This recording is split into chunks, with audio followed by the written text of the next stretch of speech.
दोस्तों, मालदीव का भारत से दूरी बनाना अब मालदीव पर ही भारी पड़ता हुआ नजर आ रहा है, क्योंकि भारत अपने जितने भी अपकमिंग प्रोजेक्ट्स मालदीव में सेटअप करने वाला था, उसे अब यूएई में शिफ्ट करने की तैयारी कर रहा है। मालदीव को लग रहा था कि उसकी चीन के साथ नजदीकियां बढ़ा लेने से भारत उसकी ओर ज्यादा इज्जत करेगा, लेकिन भारत को यह बात अच्छे से समझ आ चुका है कि मालदीव से दोस्ती रखना हमारे लिए खतरनाक साबित हो सकता है। और मालदीव के राष्ट्रपति मोहम्मद मुइज्जू ने चीन के साथ मिलकर भारत के खिलाफ जो एग्रीमेंट किए हैं, भारत उसका हवा निकालने में कोई भी कसर नहीं छोड़ने वाला।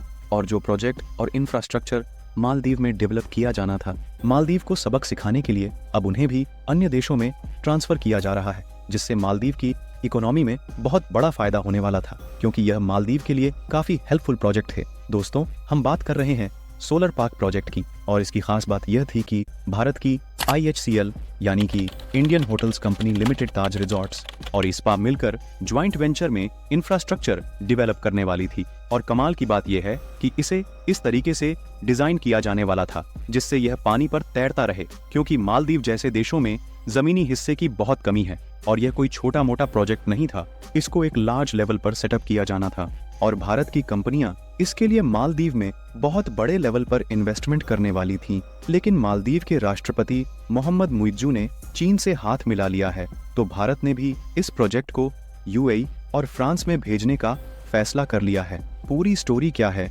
इस वीडियो में समझते हैं।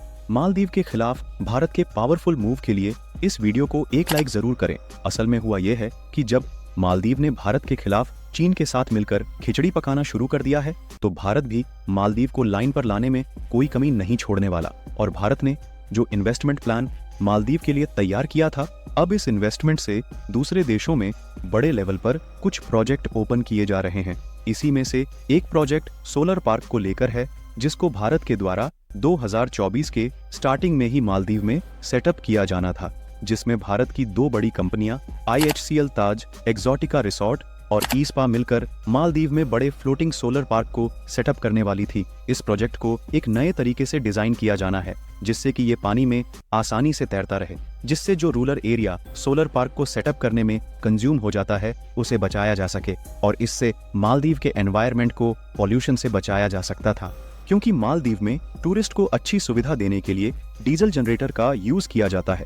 डीजल जनरेटर का लार्ज नंबर में इस्तेमाल करने से मालदीव का पॉल्यूशन तेजी से बढ़ रहा है। यही नहीं, इसके अलावा फ्लोटिंग सोलर पार्क प्रोजेक्ट प्रत्येक वर्ष 1189 टन ग्रीन हाउस एमिशन को कम किया जा सकता है। इससे 4,39,000 लीटर डीजल को हर साल बचाया जा सकता है और जो नॉइस पॉल्यूशन है उसमें 40% की कटौती हो सकती है। लेकिन अब मालदीव ने भारत के साथ दुश्मनी लेकर अपनी अर्थव्यवस्था को कितना नुकसान पहुंचाया है, उसका पछतावा अब उसे होने लगा है। लेकिन अब जो भी हो, अब भारत मालदीव का किसी भी सेक्टर में हेल्प नहीं करने वाला है।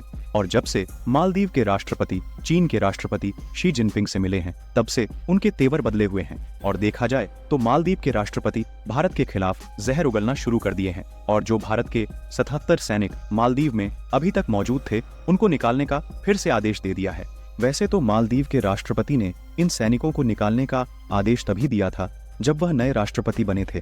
फिर भी अभी तक इसके लिए कोई समय सीमा निर्धारित नहीं की गई थी। लेकिन जब से मालदीव के राष्ट्रपति चीन के राष्ट्रपति से मिले हैं, तो उन्होंने सैनिकों को निकालने के लिए 15 मार्च का समय दिया है।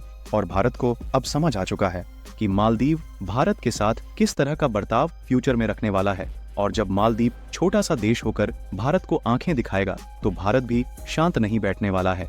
और इसीलिए भारत भी कुछ LPG प्रोजेक्ट और रिन्यूएबल एनर्जी के इस सोलर प्रोजेक्ट को भी दूसरे देशों में शिफ्ट करने जा रहा है। और अगर आपको पता हो तो मालदीव में सुबह 8 बजे से शाम 5 बजे तक हर रोज जनरेटर का यूज किया जाता है, जिससे टूरिस्ट को अच्छी सुविधा दी जा सके। और ताज एक्सपोर्टिका के फ्लोटिंग सोलर प्रोजेक्ट के लगाने के बाद इसे शट डाउन किया जा सकता था। लेकिन मालदीव ने जिस तरह का बर्ताव भारत के साथ किया है, उससे भारत ने सूझबूझकर अपने फैसले को बदल दिया है और अब भारत की कंपनियां इसे ग्लोबल लेवल पर ले जाना शुरू कर दिया है। और अब यूएई और फ्रांस जैसे देशों में इसे सेटअप करने जा रही है और साल 2030 तक लगभग 1 ट्रिलियन की इन्वेस्टमेंट की जाएगी।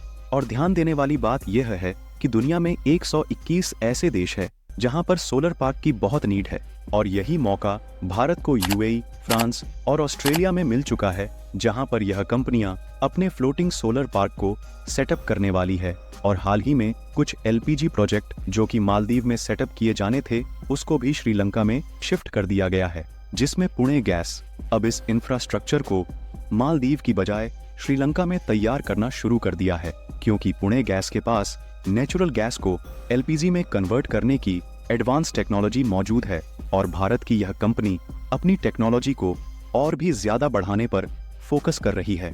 यहाँ तक कि भारत में कुछ दिनों पहले ही यूएई के साथ एफडीए यानी फ्री ट्रेड एग्रीमेंट साइन कर लिया है और इस समय भारत को यूएई जैसे बड़े देश का फ्री ट्रेड मार्केट एक्सेस मिल चुका है, जहां पर हम अपने प्रोडक्ट को ड्यूटी फ्री इंपोर्ट और एक्सपोर्ट कर सकते हैं।